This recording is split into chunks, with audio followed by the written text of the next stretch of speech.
Huli kamang paatras na pagharurot at pagpapaikot-ikot ng isang SUV sa isang gasolinahan sa Quezon City.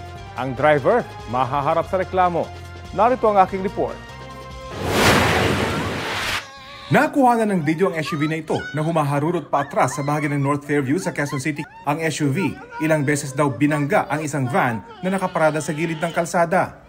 Ayon sa may-ari ng van na si Rowena, nasa loob siya nang maramdamang umuuga ang sasakyan. Maraming tao naglabasan at sinasabi na binabangga na daw po yung sasakyan namin.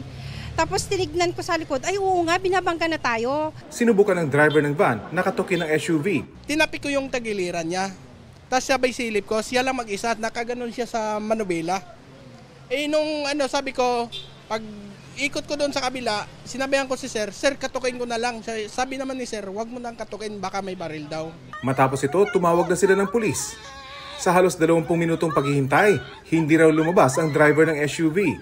Sa video ito na nag-viral, makikitang kinakausap na ng pulis ang driver ng puting SUV mula sa bintana ng sasakyan.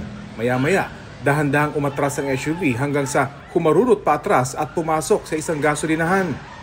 Ilang beses ito nagpaikot-ikot doon dahilan para mabangga ang ilang gamit tulad ng drum ng tubig at protective barrier ng gasolinahan. Napatakbo ang mga tao.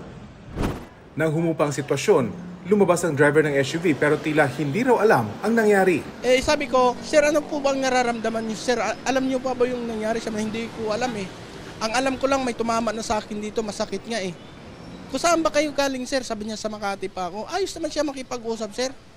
3 sasakyan ang binangga ng SUV. Wala namang nasaktan. Inaalam pa kung magkano ang halaga ng pinsala.